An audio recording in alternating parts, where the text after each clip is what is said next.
Hello! Alors, aujourd'hui, c'est l'avant-dernier partage d'extraits du livre Fleurs de silence.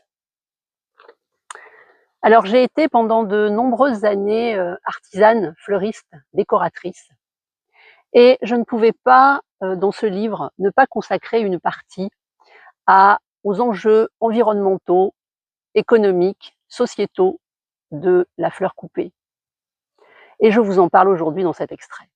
On y va?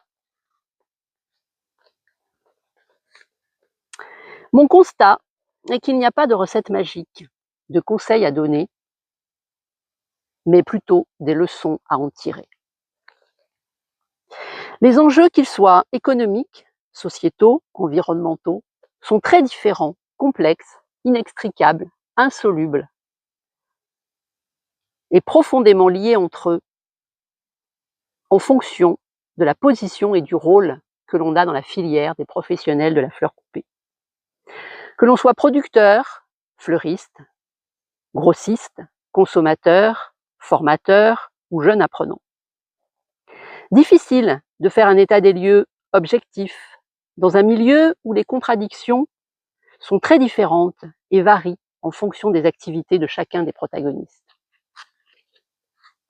J'ai voulu, à travers des témoignages d'acteurs de ce vaste secteur de la fleur et du végétal, fleuristes engagés, producteurs de fleurs locales et de saison, formateurs ou encore consommateurs, vous permettre de vous faire votre propre opinion, d'avoir une vue d'ensemble et peut-être de prendre conscience que, comme les fruits et légumes, les fleurs aussi ont une provenance et une saisonnalité dont il est important de se préoccuper pour sa santé, celle de son entourage et celle de la planète.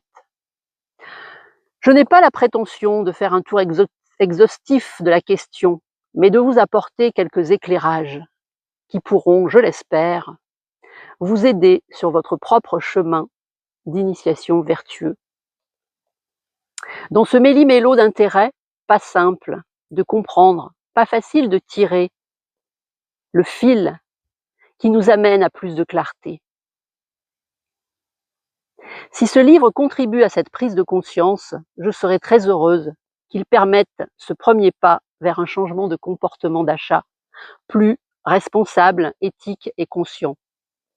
La prochaine fois que vous offrez des fleurs ou que vous décidez d'en offrir, pensez au voyage qu'elles ont fait pour arriver jusque dans votre salon.